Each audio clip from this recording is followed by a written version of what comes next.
आदम को ही लिंग के रूप में पूजा जाता है। आज जो यादगार मंदिरों में लिंग है उसमें बिंदु हीरा नहीं दिखाते हैं, लेकिन जब से यादगार मंदिर बनना शुरू हुए सात्विक स्टेज में, द्वैतवादी द्वापर युग से, उस सात्विक स्टेज में उस साकार का निराकारी रूप भी साथ में दिखाया गया, हीरे के रूप में। सोमनाथ मंदिर में वो हीरा हीरो पाटधारी की यादगार है। हीरा पत्थर होता है या नहीं होता है? क्या होता है? पत्थर होता है। तो पत्थर बुद्धि भी आत्मा बनती है कलयुग के अंत में, और सतयुग के आदि में पारस बुद्धि भी बनती है। शिव जो आत्माओं का बाप है वो पत्थर बुद्धि बनता है? बनता ही नहीं। वो पारस बुद्धि भी नहीं बनता। तो ये जो शिवलिंग यादगार दिखाया जाता है, किसकी यादगार है? शिव निराकार ज्योति बिंदु जिसमें मुकर्रर रूप से प्रवेश करता है, उस हीरो पार्टधारी की यादगार है। इसलिए हीरे के रूप में सोमनाथ मंदिर में वो लिंग में हीरा जड़ा हुआ था। लिंग लाल लाल है, पत्थर बड़ा रूप। वो शरीर की यादगार है, जिस शरीर के रोम रोम में ज्ञान भरा रहता है, ज्ञान की रोशनी भरी रहती। वो शरीर रूपी जो घर है वो ज्ञान का, वो रोशनी का ऐसा भंडार है, रोम रोम में ऐसा ज्ञान भरा हुआ है कि वो परम ब्रह्म का घर हो गया, और होता भी है वास्तव में। इसलिए लाल लाल पत्थर का लिंग दिखाया जाता है। शिव बाप भी ब्रह्मा मुख से वेदवाणी मुरली में कहते हैं, तुम बच्चे परम धाम को इस सृष्टि पर उतार लेंगे। माना इस सृष्टि पर उतारेंगे स्मृति के आधार पर, तो पहले तो शरीर में उतरेगा। कोई शरीरधारी तो परम धाम के तरह लगातार प्रकाशित बनेगा ना, ज्ञान के प्रकाश से प्रकाशित, ज्ञान की रोशनी के भंडार से प्रकाशित। तो जो आत्मा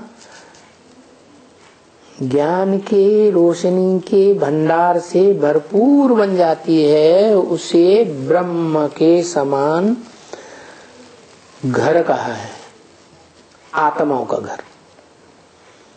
जो कहता है मन मना भव, मेरे मन में समा जा। माना मेरे मन में क्या है, क्यों समा जाए भाई? तेरे मन में शिव ही याद है, बैठा हुआ है। तेरी स्मृति में क्या बैठा है? सिर्फ ज्योति बिंदु शिव। क्या साकार बैठा है? निराकारी बैठा है, साकार नहीं बैठा है। उसे याद करना कठिन होता है कि सहज होता है? वो सहज योगी है, ये कठिन योगी है। सहज योगी है। सहज योगी है तो निरंतर हो सकता है। ब्रह्मा से लेकर के जितने भी धर्म पिताएं हैं वो सब कठिन योगी। इसे बहुत लंबा टाइम लगता है। नंबर बार कठिन हो जाता है उनको, हठपूर्वक याद करते हैं, खींच खींच के याद करते हैं। तो जिसको सहज होता है उसकी याद भी निरंतर हो जाती है। निरंतर माना सिर्फ 8 घंटे की रहेगी, बाकी 16 घंटे का अंतर पड़ेगा या नहीं पड़ेगा? अरे ऐसे ऐसे हैं, ऐसे कुछ तो करो। गूंगे बच्चों रुद्रमाला के माँ के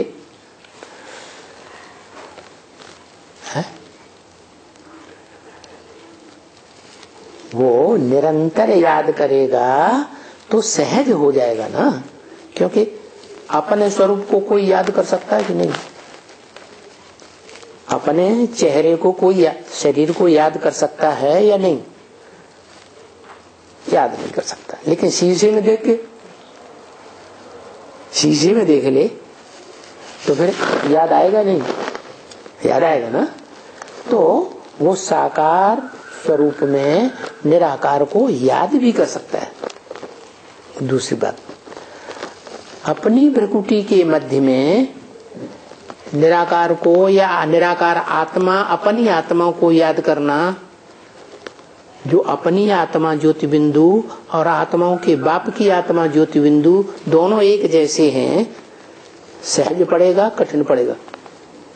सहज पड़ेगा। तो ये तो और सहज हो गया, अपनी आत्मा को याद करना। इसलिए बाप कहते हैं पहले अपनी आत्मा को याद करो फिर बाप को याद करो। माना अपनी आत्मा नजदीक है ना, और प्रैक्टिकल में अंदर है या नहीं है? प्रैक्टिकल में है। तो जो प्रैक्टिकल में अंदर आत्मा है, और माताएं तो जन्म जन्मांतर बिंदी लगाती ही रही है, एक दूसरे को देखती रही है तो वो बिंदी के रूप में देखती रही। पुरुष भी आत्मिक स्मृति का टीका लगाते रहे, तो सहज हुआ ना। भारतवासियों को तो सहज ही होना चाहिए। तो वो जो मनुष्य सृष्टि का बाप है, उसके लिए अपने ही साकार स्वरूप में निराकार को याद करना बहुत सहज हो जाता है। सहज सहज। बाकी धर्म पिताओं को नंबरवार कठिन होता जाता है। इसलिए वो इतना निराकारी स्टेज में नहीं रह सकते कि विनाश काल में निराकार को याद रख पाए। उस समय तो बहुत परीक्षाएं आएंगी प्रकृति के द्वारा, माया के द्वारा। सबको हिला के रख देंगे कि नहीं परीक्षाएं, परिस्थितियां। तो उस समय कोई निराकार को याद करे, वो तो धर्म पिताओं का ही काम है।